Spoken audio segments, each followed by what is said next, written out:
अगर भगत सिंह जी आज भी होते तो क्या करते? वो जाते किसान के खेत में, मजदूर की झोपड़ी में, युवा के कॉलेजों में और कहते उठो, सवाल पूछो, अपने हक की आवाज बुलंद करो। कमेंट में जरूर बताना आज ये सब काम कौन सा नेता कर रहा है।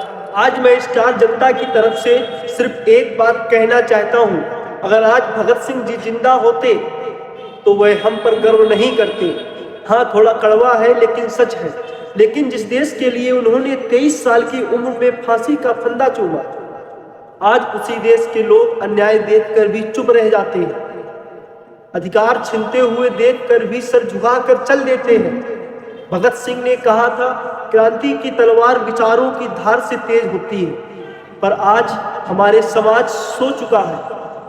हमने अपनी आवाज, अपना हक, अपनी ताकत सब कुछ किसी न किसी डर के आगे गिरवी रख दिया है। सवाल यह नहीं कि भगत सिंह कितने बहादुर थे, सवाल यह है कि क्या हम उनकी विरासत के लायक भी हैं? भगत सिंह ने मौत से नहीं, अन्याय से लड़ाई लड़ी थी। क्या हम सब में वो दम है? वो बम फोड़ने नहीं गए थे, वो आवाज फोड़ने गए थे। वो दुनिया को बताने गए थे कि देखो अब हम जाग चुके हैं और हमें दबाया नहीं जा सकता। आज हमारा हक कौन दबा रहा है? कौन हमें बांट रहा है? वो है धार्मिक राजनीति। और इम्पैक्ट की बात यह है कि धर्म की राजनीति केवल नेता ही नहीं करती, बल्कि हमारे देश की जनता भी करने लगी है। जब वोट देने जाती है तो धर्म देखती है, जाति देखती है।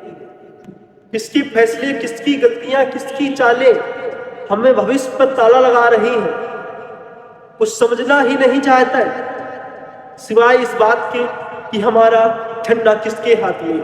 भगत सिंह का संदेश साफ था, अन्याय कहीं भी हो उसका विरोध होना चाहिए, हर जगह होना चाहिए, चाहे वो आपके घर में हो या कोई बाहर का व्यक्ति हो, उसका विरोध करो। हमने आज़ादी तो पा ली, ये सच है, लेकिन आज़ाद होना भूल गए। भगत सिंह जानते थे कि अंग्रेज चले भी जाएंगे, लेकिन अगर जनता फिर से सो गई तो सत्ता फिर किसी और के हाथ की कठपुतली बनकर रह जाएगी। और आज वही हो रहा है। आदमी कहता है हमें क्या लेना, हमारा क्या जाता है। भगत सिंह होते तो झकझोर देते। यही सोच तुम्हारा सब कुछ ले जा रही है और तुम्हें पता भी नहीं चल रहा कि तुम्हारे भविष्य की चाबियां गिरवी रखी जा रही हैं। आज लोग अपने बच्चों की शिक्षा के लिए लड़ नहीं रहे, अपने रोजगार के लिए आवाज नहीं उठा रहे, अपने अधिकारों के लिए सड़क पर नहीं उतर रहे। और एक सच बताऊं, जो लड़ते भी हैं उनकी लड़ाई पर, उनकी मेहनत पर समाज के कुछ लोग पानी फेर देते हैं, जो देखते हैं कि नेता कौन सी जाति का है, नेता कौन से धर्म का है।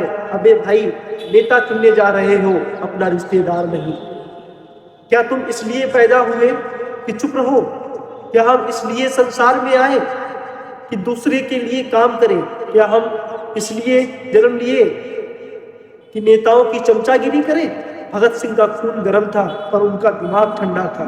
वो गुस्से से नहीं, सोच से लड़ते थे।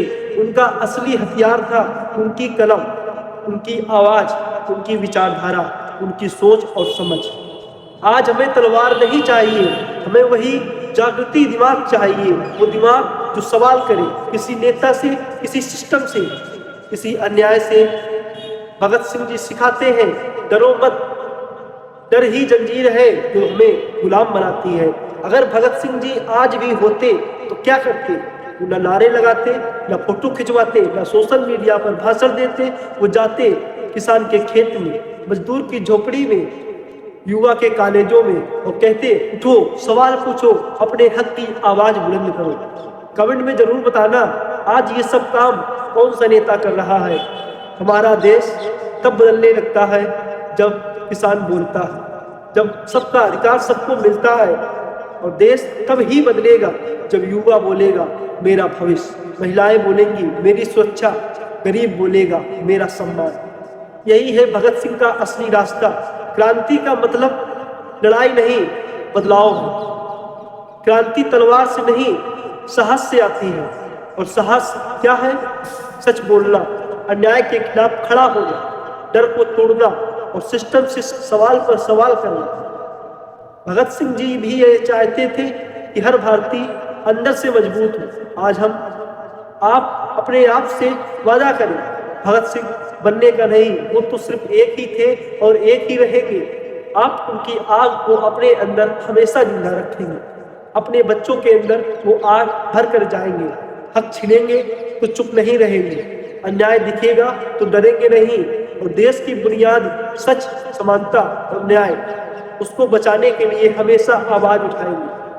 क्योंकि भगत सिंह ने फांसी चूमी थी ताकि हम सिर उठाकर जिए, झुक कर नहीं, खड़े होकर। जय भारत, जय संविधान।